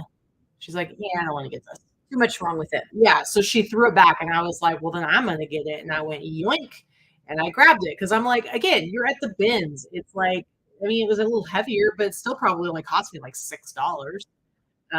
So I went ahead and grabbed it anyway. I hoped that when I washed it, like that discoloration, that staining would be gone. It wasn't. It cleaned up a little bit, but it was still there. And I went ahead and listed it. And I listed it for the price you see there, $209.99. And I think I sent out different offers, and so I sent an offer out for $100, and somebody accepted. So, if it didn't say photographer on it, if it didn't have the discoloration, first of all, Vikki would have taken it. Secondly, I would have priced it higher and probably gotten more money for it. But for the condition that it's in, $100 after paying maybe $6 for it, and I sold it pretty quickly. And it's the beginning of this. We're coming into the summer here. I'm very happy to sell it for that much. So. All right, we're going to try to speed this up a little bit more with the next couple ones because we're already at 3:00 and we're not even done with our solds and we haven't started our haul yet. So okay. I did show this on Instagram. This pretty much is self-explanatory. I picked this up in Colorado last October when we were with Liz. Katy and myself were with Liz, and we did a private pick at this guy's house, which sounds weird, and it was weird, but it was fun. So I think I can't remember what exactly I paid for this because they gave me good bulk pricing for everything, but I believe this was between $25 and $50 is what I paid. So I'm going to say I paid $50. And it's a vintage Pendleton, just what you see there. It does have a few holes in it, some moth holes in the wool, as you do see often, but it had a really bright, unique pattern, and the color, these are not photoshopped. So the bright colors that were really, really, really vibrant. It was in great shape. Took a while to sell it. I had a lot of interest and a lot of offers on it and a lot of watchers on it. And then it went ahead and sold for the price you see there, $299.96 when it was on sale. There was not even an offer sent. It's been delivered. Customers happy. In fact, Corey had to ship it for me while we were gone because someone bought it. And for some reason, my handling time hadn't changed on that. And it went to Arizona of all places. So, Pendleton blankets, this is not exactly the season for Pendleton blankets. I'm sure it is in some parts of the country, but definitely not in Arizona. But it went pretty fast. So this is like the Tron release, the Tron line. Yeah. So it's a great blanket. The colors are really pretty. If you guys follow us, then you know that I love Pendleton. I'm going to pick up Pendleton blankets as often as I find them. So, yeah, they always sell. All right. Next up, I got another twofer. Picked up. I've sold 2 of these now. This is Polo Jeans company, Ralph Lauren, $62.99, and then a Ralph Lauren Blake shirt, which is just not quite a denim shirt. It's a little bit lighter, but this Polo Jeans one is definitely a heavier shirt. But I maybe paid like $2 a piece for them and sold them each for $62.99. So I'm going to pick up these anytime I find them. I knew they were ones that would sell, but I was actually surprised. I was surprised how quickly they sold. This is like I list them, and within a couple of days they're sold. And it seems like Etsy is definitely the place for vintage denims. It's where I sold all my Levi's as well. So, all right, next up for you. And again, I apologize if I showed this on our last show. They're running together for me, and I don't remember if I talked about selling these or not. I picked these up when I was with Liz and Kristen in Colorado back in January. I picked them up knowing that they were vintage, thinking they could have been antique, but definitely vintage. They fit all of the points for me to look and see they were actual antique from the Civil War. And then upon doing more research, I found that they were authentic reenactment pieces. They are vintage, but They're made for reenactment. They're not antique, but they were made exactly as the antiques were, which is what puzzled me so much as far as the type of buttons. Somebody did a good job. Aluminum and having them tie in the back, and there were no belts then. There weren't zippers or real buttons, and the effacing was done with canvas material and stuff. So all of that pointed to me at being antique, but the way that they felt and the fact that there were 0 defects on them, and they were supposedly well over 100 years old, maybe 100, almost 150 years old. So I couldn't put 2 and 2 together. I couldn't reconcile that. And then I did a lot more research and realized that they were actually vintage, but they were made sometime probably in the 80s, 1980s. By some 1980s nerd. And I did put, reenactment. I did put that these are all the information there in the title and the listing. And they sold for $150 plus shipping to another country. And you can see the feedback right underneath it, actually. The 5 stars are very happy to add to their collection. But so I ended up making another $10 or $15 on the shipping too. So I had bought them at the bins and only took a couple of months to sell. Yeah. All right, next up. This isn't anything too crazy or exciting, but I had picked this up at the bins again. So paid like maybe $2 for it and sold for $62.99. But what I wanted to point out that I love about Etsy, I have some repeat buyers on eBay. It's hard to tell who's a repeat buyer or not. I mean, I know now they tell you, but I feel like eBay just doesn't operate that way as much for buyers. But Etsy is definitely a platform where you'll have buyers who will follow your shop and come back and buy from you again. And this was just a cool buy because like a few weeks earlier, this person had bought something from me for the first time. And then they came back and bought this and another shirt and so they bought 3 different things from me, all for $62.99. They gave me great reviews. So it's just nice when right there. The shirt's amazing. I think this was specifically for this, and this is the other thing that they had bought from me. So very, very happy to buy from me. And so, it's good to know that hopefully they're going to come back when they're ready to pick up another vintage piece. They're going to want to come and look through my store. They're willing to pay the prices I'm asking. So yeah, apparently I'm selling a lot of cool reference stuff. Apparently you are. Yeah. So Alexis, this is actually an item that I purchased when I was in San Francisco, and Alexis and I went and hit a couple of garage sales and estate sales last July. I had actually purchased 2 of these. There were 2 twin-size quilts in a bag at a garage sale. The lady, I paid $2 for both of them. They were $1 a piece. And it's actually pretty bulky. So I was like, I don't know if I want to bring quilts home because I was flying and I'd only brought 1 suitcase. I wasn't planning on sourcing. But I was like, okay, for $2, I can't leave them here. I have to figure it out. So I did. So she says $3. Yeah. So I paid $2, $1 a piece for these. And because they had a tag on it for 2, and I was going to pay $2 each. And they're like, no, 2 for both. Okay. I'm not going to argue with you. So it did take quite a while to sell, but they don't, I have the space for my stuff, right? So that's the price they sold for. This is Macari. Sold for $129 plus shipping. Alexis says everything you bought was enormous. It's true. That's how it presents itself, seriously. And then you had your daughter ship home some of the stuff, and she shipped it in the most expensive way possible, and you were so mad. I did, yes. I had her ship things home that weighed 4 pounds, and she shipped it in an oversized box. And it cost me $35 for a 5-pound package. She was so mad. California. I was pissed. Anyway, so yeah, $2 into $129, and I still have 1 left. So it took a minute, but I was happy with that. Yep. Very happy. All right. Next up for me. So I picked this up at the bins. So of course, again, I paid $1 for it. You showed this on one of I did just recently. And not only that, I had this in my last, I think it was my last Whatnot show. Remember, I was all like, oh, I'm going to see how it works to pick up these cool graphic tees from the bins, and I'm going to sell them on Whatnot. So I had this on my last Whatnot show, and I think I started it at $5, and nobody wanted it. And I kept saying, what is wrong with you people? If I was watching my own show, I'd be buying all this stuff. And nobody wanted it. And then I flipped the table and said, never again. I'm out. No more Whatnot for me. It just, which legitimately did not flip the table, but I am pretty much done with trying to sell on Whatnot. It just doesn't work for me. Took this shirt. hadn't even listed it because I was like, I'm going to sell it on Whatnot and somebody will want it for $5. So I took the photos, all that stuff, listed it. And in less than a week, I sold it ungrilled for $56. I paid $1 for it, you guys. And I'm just saying, you snooze, you lose. People who are watching my show and didn't want to buy my shit, suck it. Anyway, so nobody was watching your show. That's the problem. That's why nobody. There are people in there. Anyway, nobody's. Anyway, so but this is a cool shirt. Like I think it's pretty cool. It's you know, and it's even got some issues, got a little hole.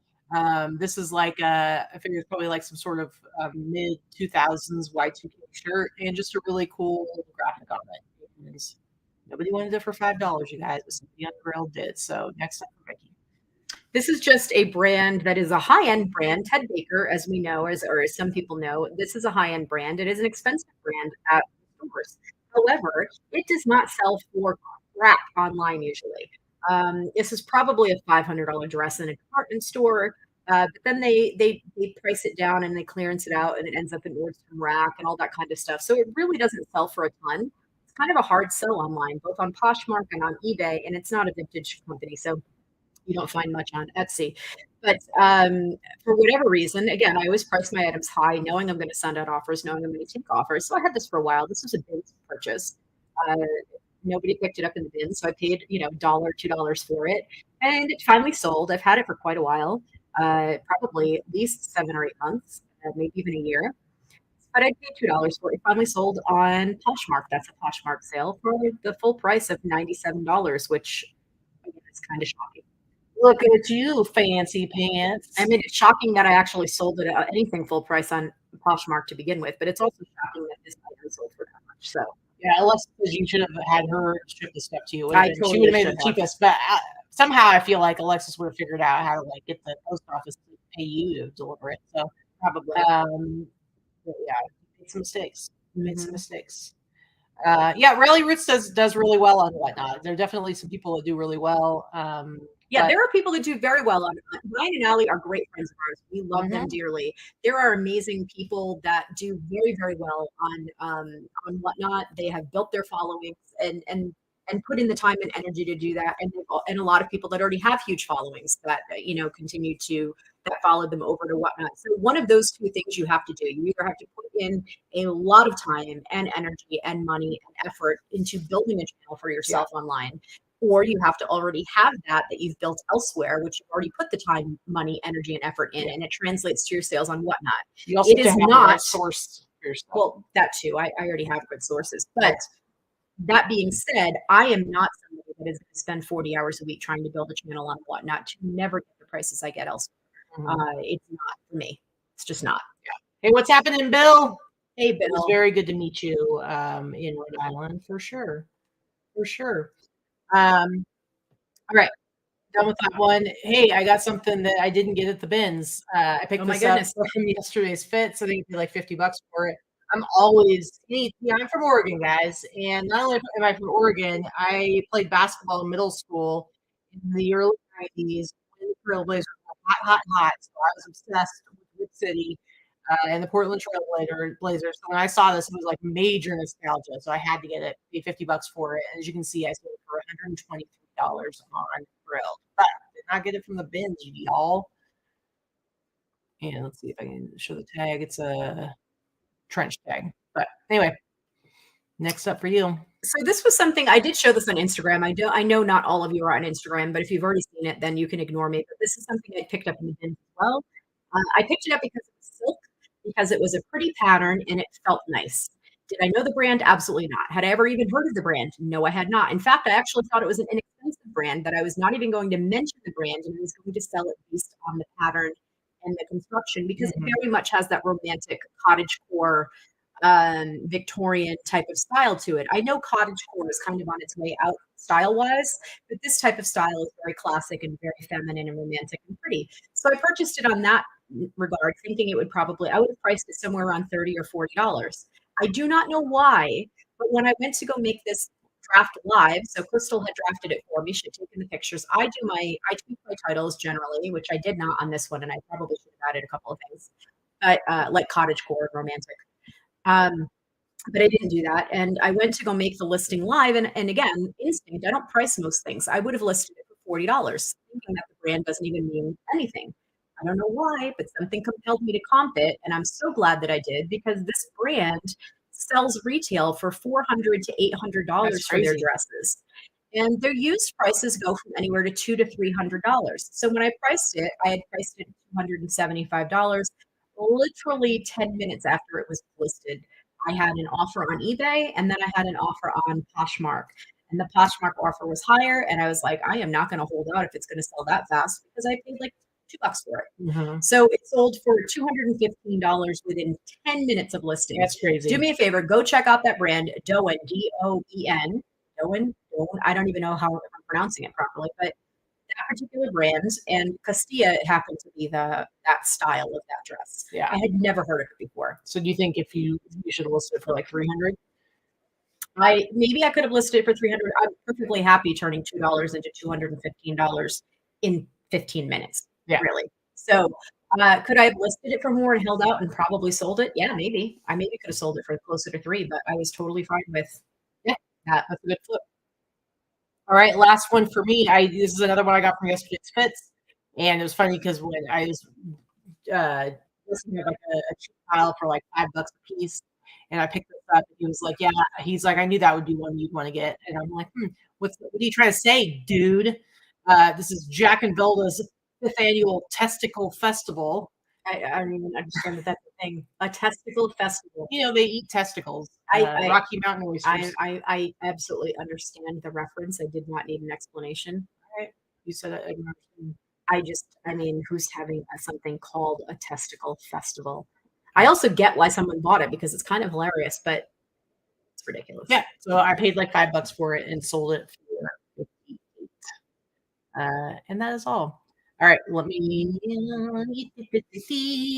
Okay, so we're already more than an hour into our show. Do you want to go ahead and show us what you got? What you picked up? Yeah, I'm going to actually only do 10 items that I picked, so in order to keep the show going and keep it to like the 330, 340 mark of where we usually are. Okay, so I don't have a ton of really good stuff to show, but I'll show you some of the things I picked up while I was in Rhode Island, and what I paid for them. So I paid $7.99 for this at Goodwill in Rhode Island. I don't normally even go, but we have a brand new Goodwill right in the West Warwick area where I'm from. And this is a super cool, small. It's very small. This is a men's shirt from the 70s. This pattern is fantastic. You poke an eye out. Look at this. Collar. Look at this dagger collar. Is crazy, right? It's very small. It actually smells like mothballs. It smells like old man. I paid $7.99 for it, but because it's kind of a really, really cool pattern and a really great print, I'll probably list this in the $50 to $60 range. Nice. Let's see. Tammy, you're sick. Tammy says she loves Rocky Mountain oysters. Used to prepare them fresh. Tammy, I don't know if we can be friends, my friend. All right, so I paid $5.99 for this. This actually came from a Savers in Rhode Island. Again, we don't have a heck of a lot of thrift stores in Rhode Island, very many at all. And I never used to go to them when I lived there, when I was living there. But this is a 1960s. The brand is kind of irrelevant, but you can tell by the tag that it's 1960s, or I can. And this is just a fuzzy, like leopard print mock neck dress. It's got like a shine to it. Just kind of a sheath dress. It's because it's yeah, I don't know, maybe got a little metallic thread going on in it. So very, very mod, very, very cool looking dress. I can see somebody wearing this belted or not. It's not really fitted. It's kind of a sheath. It's not, or shift, I should say. It's not a sheath. But I would see like, some black go-go boots with this or something. I think would be really cool. Paid $6. Again, probably list it somewhere around the $60 range. Yeah, I did pick up a couple of Anthropologie brands just because they're ones that sell. Not all Anthropologie brands sell well anymore. Those of you that sell them, you do know that the brand is kind of tanked a bit. But there are some brands that still sell well by Anthropologie, and they sell fairly quickly. And this is one of them. It's called. Sorry, I'm straightening out the tag here. It's called Aratta, Aratta, Silent Journey. And I'm going to kind of show you the tag a little bit. It's one of the longer tags. This is what it looks like. It's spelled out in cursive. Anyway, I paid $8 for this, but this particular brand sells really, really well. It's just a skirt. It's just an elasticized skirt with this pretty Weird fabric. this pretty print on it. It's a maxi skirt. I'll probably sell the skirt again in the $60 range. It's not anything super great, but it sells quickly. It sells quickly, and it still sells at a pretty high dollar. Let's see. This is also an Anthropologie brand. It's called Cartanier. Cartanier. I'm going to show you. It's almost like, reminds me of like Cartier. But this is what the tag looks like. See if that focuses in a little bit better. Script. This is just a really fun, if this were bigger, I probably would have kept it. This is a really fun jumpsuit. It's in this cool black and gray herringbone pattern, and it has big wide legs. Very wrinkly. I had it balled up in my suitcase to get it home. It's a size small, baby. I don't need. Oh, it doesn't look like a small from here. Sorry. It's a size small. It's supposed to be big and baggy. It would be skin tight on me if I put it on, because I am definitely a large. But it's really cute. I would keep this if it were to fit me. But it should sell for about 50 to 60 bucks. Hey, Vasquez Vintage. Thanks for popping in, ladies. Nice to see you. Let's see. And what did I do for this one? Hold on. Oh, I grabbed this at the bins actually yesterday. So I paid like $2. It was not from Rhode Island. I'm gonna do like 4 more.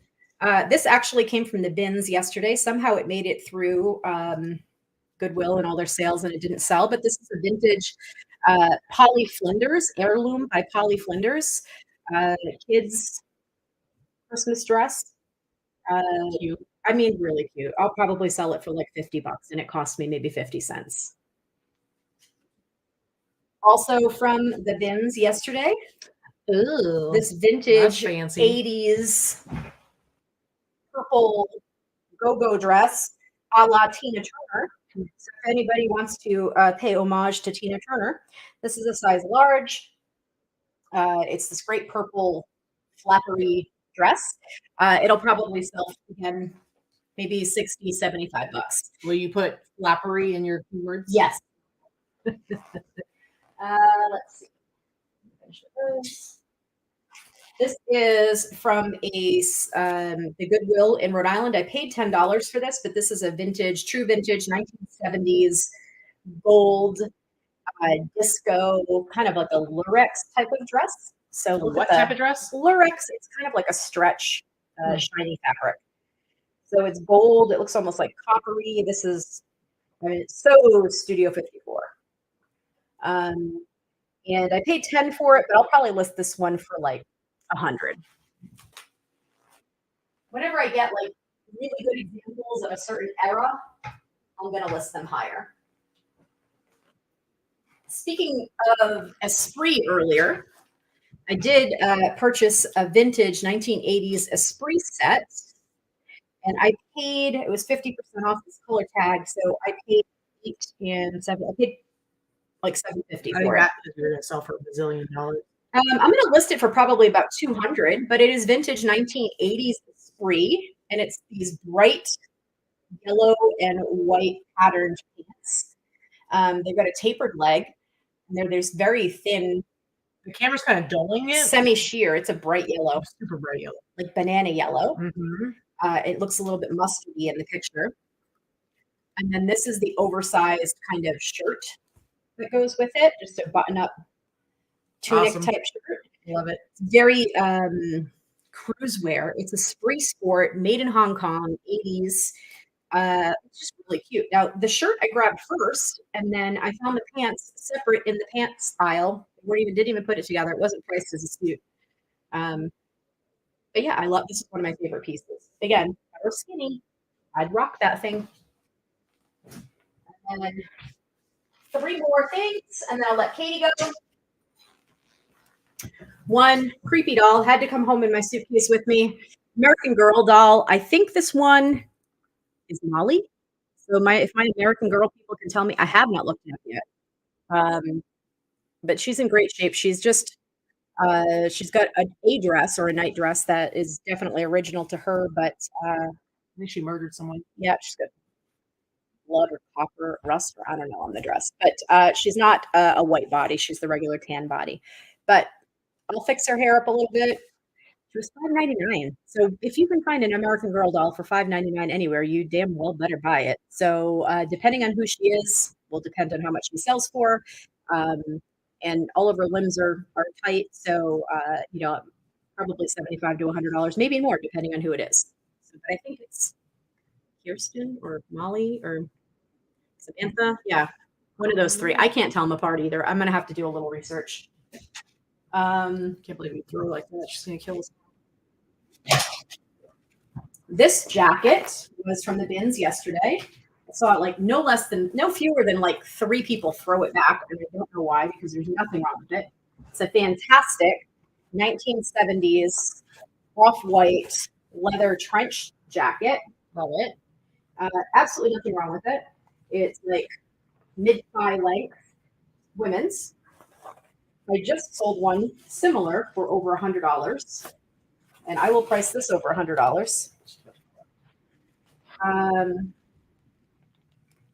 So what's the brand? Nothing. It doesn't matter really, but it's just I can show it. I've been put a tag on it, but I have sold that brand before.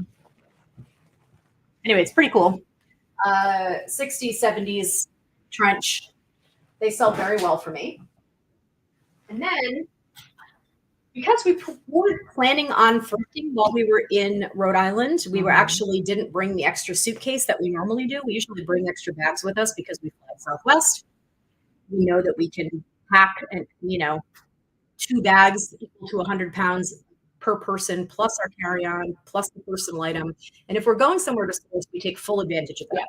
But we were not planning on sourcing at all this time. So when we were in Rhode Island, I was like, you know what? My suitcase is pretty close to at the limit. I need to buy a bag to carry on with me to bring home the stuff that we bought. So I grabbed this off the rack for $4.99 off the rack. Were you even paying attention to Saver? No, I was just paying attention to the size. Yeah. So but the more I looked into this bag once we got home, I was like, this is a really nice quality bag. It feels really, really nice. So I ended up looking up the price, and apparently I can sell this sucker for $150. So I am at least $150. Solid sales prices on used items, $150 and up. Accidental sourcing. Accidental sourcing. I was buying it for convenience. I am not going to be keeping it because I don't need a $150 bag to carry crap on the airplane. She was like, maybe I want to keep it. And I'm like, yeah, it's not happening. No, I'm going to sell it. Hold it up. It is. So this is the brand. Can we see that? Dags. Let me read it because I don't think it's it. Dagny Dover, Dagne Dover, Dagny Dover. It is a backpack. You can see I checked it.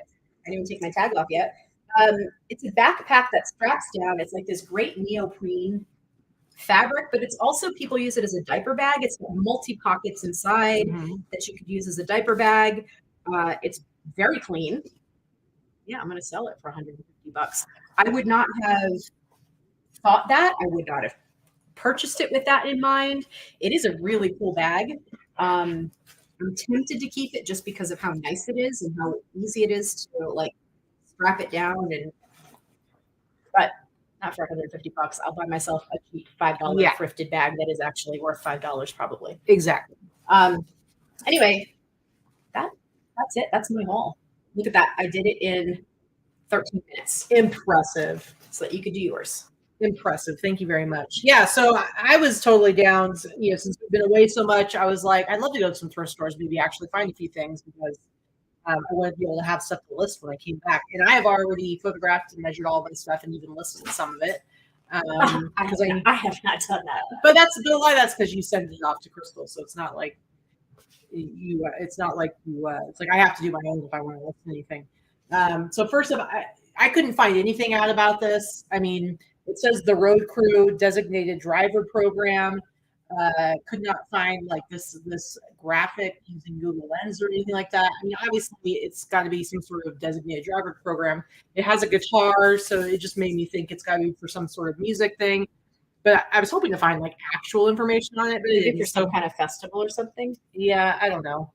I was able to find the same shirt online, and I think I priced mine a little higher. I priced mine at like think $48, maybe 35. I can't remember, but this is like Y2K. So, but pretty much everything I got, I paid like $5 or less. And next up, here's another thing. Couldn't find anything about this, so I don't even know exactly what it is. So I kind of just listed it like, I don't know. Still listed it for like $100 because but this is from 2004. Look at this amazing tie-dye. It's like beautiful. The coloring is beautiful. I don't think this has ever been washed. But it says Rock and Scroll 2004 tour. Okay. And let me tell you, when you look up Rock and Scroll, a bunch of random rock and roll stuff, it's really hard to find anything. It says, I was trying to see how I know, but let me show it real quick. Was the Rhode Island stop? Apollo by Midmark, which I found different things about what that potentially is. What is like a dental thing? So I don't really know. It did not have a stop anywhere in New England, but yet you got this in New England. Yeah, so it's weird. Oh no, Boston. There's one in Boston.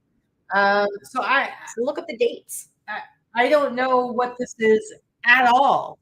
But I just went ahead and listed it because I'm like, maybe somebody who actually would be willing to buy it will know what it is. I'm going to do that while you're talking. Rock and Scroll, 2004. Have a good time with that. Rock and Scroll. Give me a date. You can do Boston would be January 29th. That's the one thing I didn't do. I didn't look up my dates other than 2004. But you would hope 2004 Rock and Scroll would be enough. Anyway, it was very difficult to find any actual definitive. It's a guitar brand information. Yeah. So I don't know what's the tour though. I don't understand what that is. Who knows? No idea. Anyway, I also got some stuff from Diane. She gave me some stuff from Rick's Closet. Most of it, I didn't take because it wasn't vintage at all. There were a few things that were somewhat vintage, nothing like crazy. Probably the best piece that was in there was this New England Patriots shirt. Not quite an all over print. It's got like a little side wrap around right here. This is like late 90s, early 2000s, pretty worn and faded, but I'll still take it. He's got some cool vintage stuff in his closet that I did not get because he's not ready to give it up. But he's got some really cool actual vintage pieces. Next up, I've got, this is like a dead stock Hawaii t-shirt, but really good condition, nice big size, brand new Hawaii Aloha, so something like this. I think I listed it for like $40. But yeah, I paid like $5 for it. So this is like, single stitch on a Delta tag, paying like $5 for it. I should be able to sell it for $30 to $40. I don't know. I can't find any. Yeah. I was trying by the dates. I know. Next up, we've got Rhode Island College Recreation Center. Get in the fast lane. 10 miles. This is like a 10-mile swim. I think this is like a Y2K. It's on a Fruit of the Loom tag. So it's probably from anywhere from like up to like 2010. I don't know exactly. Whatever. I'll list it as Y2K. I have no shame. But this is what I love about sourcing in another area is that all of a sudden, here in Nevada, it's like everything's either California, Arizona, or Nevada. So it's fun to pick up. Like I picked up like a Boston College sweatshirt. I'm not going to show it to you, but this is Rhode Island College Recreation Center. Most of my friends went to Rick when we graduated. Oh. Next, because we've been doing all of our cruising, of course, I was excited to find a cruise t-shirt, and this is a Carnival cruise ship, Fascination. The Fascination was sold off in 2020 when the pandemic happened and everything. But this shirt is it's Gear for Sports. It's definitely from the 90s. So I'm hoping somebody who's nostalgic, because they can no longer go on that ship, will want to get a vintage Carnival Fascination t-shirt. But again, paid like less than $5 for it. So it's in great condition. Next up, I've got, speaking of groovy dagger collared 70s shirts, I've got this awesome one made in Korea, and Kmart shirt. Totally polyester. Oh, it's like the satiny polyester, like the kind is gonna stick to you. Yeah. Look at that pattern. This is a very like Greg Brady. What was his alter ego? I don't remember. Anyway, so of course I picked it up, but it feels great. But you can see like the old school Kmart tag. Look at that. Love it. Yeah. And then of course, I'm selling them denim shirts, so I got to pick them up when I see them. So this is a 90s Gap, made in the USA, very heavy denim shirt. And this one, I might have paid like $6.99 for this, or this one might have been one of the half off ones. I don't remember. I got it at Savers. But I'm going to pick up anything that's a denim shirt now, right? So I would price it for the same, $62.99. I'll keep it like that all day long. Next up, here's another one. This is Levi's. Now this one's got some bleaching on it, but I'll still price it the same. This is like a late 90s Y2K Levi's. Next up, I've got this jacket. This is a soccer jacket, vintage 90s. I haven't looked this up, but the Rhode Island Rays United, so some sort of soccer team. I don't know like what level it is. Rhode Island Rays is pro. So a nice big. I don't even know if they still exist, but it was a pro team. Might not, but this was one I think I paid. It was half off, so I got it for $5. This little windbreaker. I'm just busting them through these guys. I love this one because this definitely was half off, which meant it was sitting out there for at least a month at whatever price they had it priced at $10. So I got it for $5. Now a lot of people would look at this and just think it's Hawaii. It's a pullover, and this is a green. It's showing up as like kind of this is like a green. But the back is this logo. And so anybody who's in the know, this is the University of Hawaii rainbows. And this logo was, they changed the logo in 1998, I believe, to the logo it is today. So just seeing that logo, I knew immediately just 90s, because like the tag is cut out. You wouldn't be able to like date it by the tag. Sorry, is that really noisy? Yeah, sorry. So yeah, I mean, this didn't even get picked up for $5 until I grabbed it. So and I always do really well selling anything Hawaii rainbows. And then the last piece I want to show from New England is I think is super cool is this awesome vintage. And this again, the colors look so look at that. I gotta put it up. Mm-hmm. It's a super bright yellow. Hold up this out here. Snoopy, Joe Cool. Got says the Schultz on the bottom. Just a really cool kind of art tee. You can see this tag right here. That's the tag. And then on the back, it says by, I don't know how to pronounce that, if it's Suka or Suika. So I did my research. This is like from the 80s. This company still exists, but that person's name, that's the actual person who founded this clothing company. And I think it's Thailand, if I'm not mistaken. But the tag itself is a watermelon. This is their logo. It's a watermelon, but it has Japanese writing on it. For some reason, she used Japanese writing, and it just says Japanese for watermelon, which is kind of funny.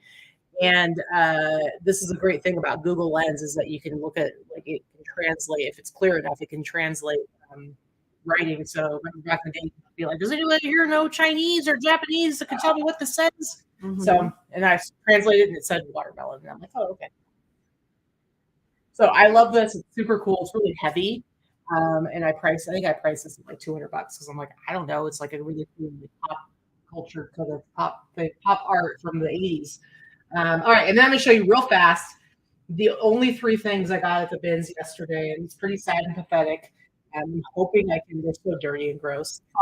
2 of the 3 are disgusting. Real bad.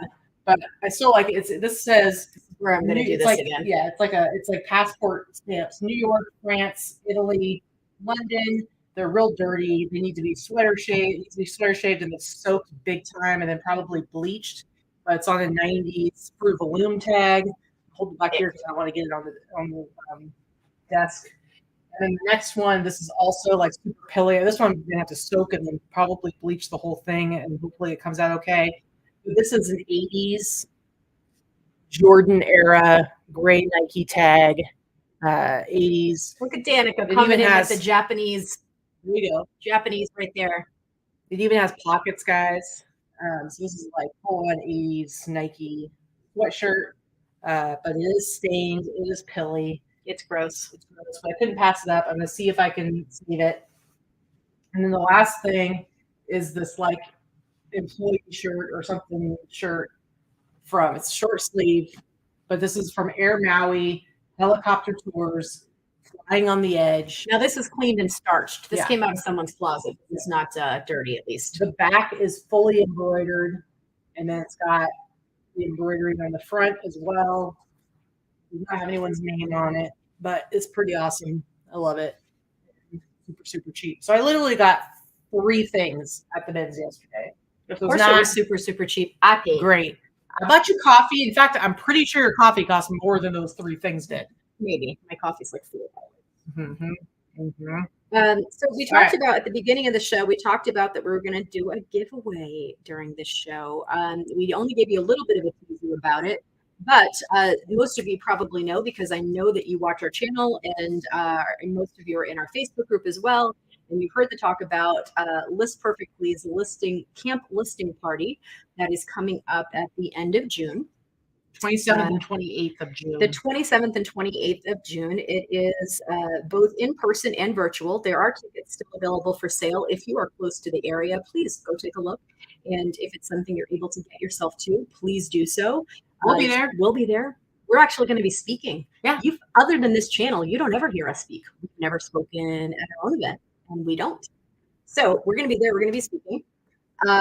But what we're going to do today is we're going to give away 2 virtual tickets. They are going to have an in-person option as well as a virtual option. And in person, we're getting a little too close for us to try to make sure that you can arrange to get there, and that is too stressful for everybody involved. So we're going to give away a couple of virtual tickets, courtesy of List Perfectly. What are you going to be speaking on?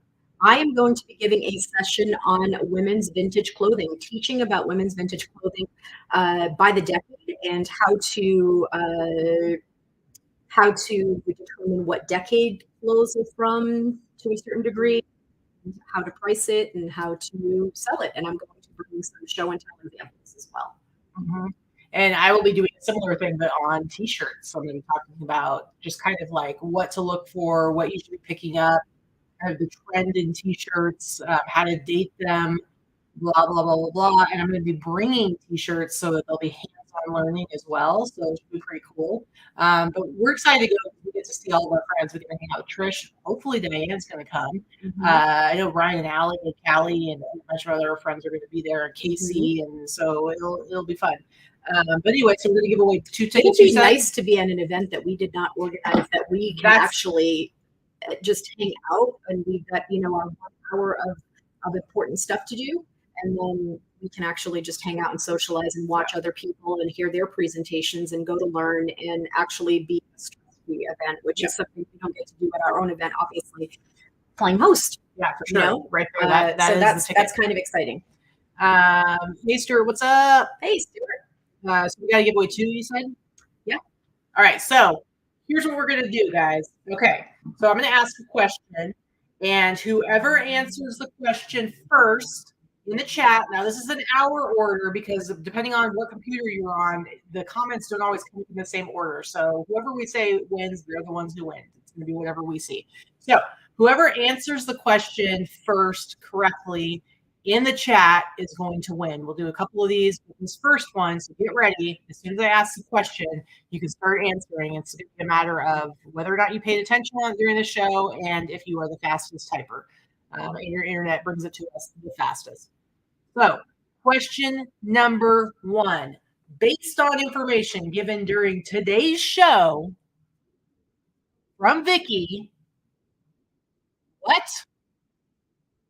brand is hot right now? Go. What brand is hot right now? And she's looking at me like, I don't know. I don't even know what answer she's going to say. Somebody's going to answer. Somebody's going to know. Somebody's going to know. Look over here.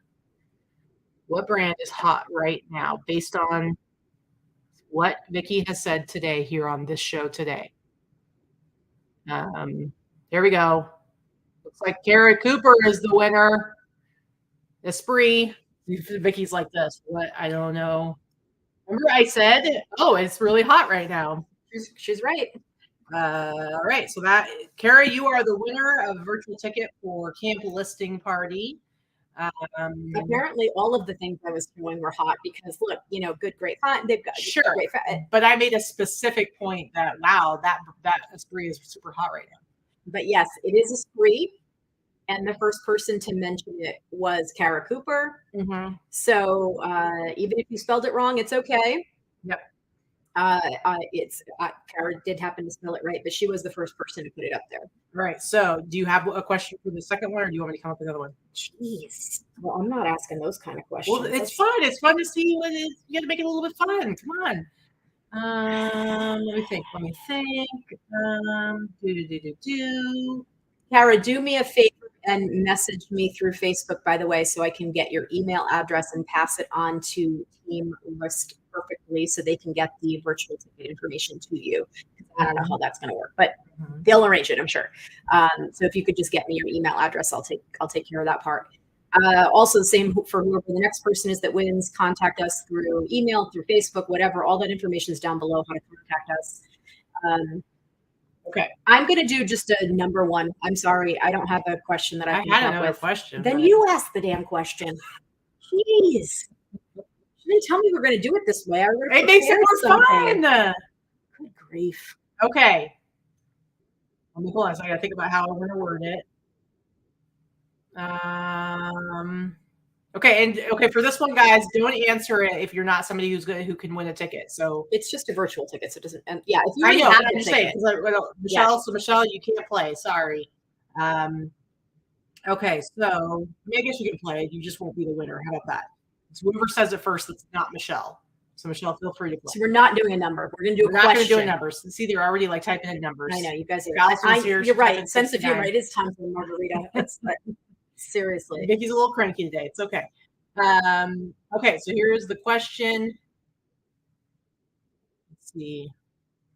What is it that we need to avoid at the beginning of the show to keep the dogs from going crazy? Go down.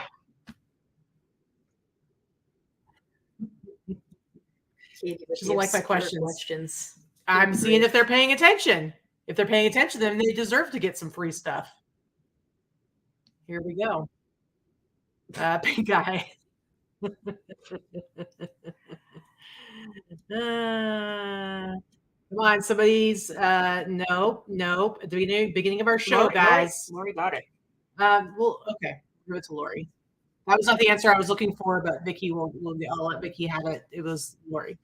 It was, as we've said multiple times on our show, saying hi too enthusiastically or too, if we're over the top excited, they think somebody hi else. Or hello or anything. Let's see if it works right now. Oh my God, hi! Nope. They've already been hearing us talk to them. We go from like not talking and then all of a sudden, because we just sit here in silence before we start the show, guys, because we don't talk to each other. So Lori, you were the first person. If you can highlight her. Loudness is what she said. She wasn't wrong. That's really, that's really what it is. Yeah. Go back and find it so we can highlight it. Lori, if you can just send me this message. Send us a message. Send me a message. We'll get you a virtual ticket for Camp Listing Party. So yeah, that's it. When we get on camera, if we say hello or welcome or hi too loud, our dogs, an enthusiastic greeting. Our dogs seem to think that we have intruders in the house that they have somehow missed, and they lose their minds. And then we've got a cacophony of 3 barking dogs behind us, and it's true terrible when we're trying to do a live show. So yes, the doorbell also does that. God forbid the DoorDash or UPS knock on the door, even though they've been instructed not to. Yeah, all of those things will make all of our dogs go nuts. Yep, it's true. All right, well, that's everything, guys. We should be back next Sunday. We will be. We will be back next Sunday. I don't think we're going out of town next Sunday. Nope. But thanks, guys, for coming and hanging out with us. I'm going to go back to my pool boy duties. I think we have to go grocery shopping, and I can hopefully get a few more listings done. If I know Vicki correctly, she's done for the day. I am. I did my 10 listings already today. I'm done. Yeah, she's out. All right. Thanks, guys. We'll see you later. Thanks for coming and hanging out. I hope you enjoy the rest of your weekend. Hopefully you have beautiful weather. Somebody's having barbecues. cookouts, all that good stuff. Memorial Day weekend is usually great. At least for us, it just means we don't have to ship on Monday. So that's it. Yep. Alexis, it was great to see your face, sort of your name anyway, and picture your face, I guess. Alexis is gonna go take a nap. All right, see you guys. Bye, guys. Bye.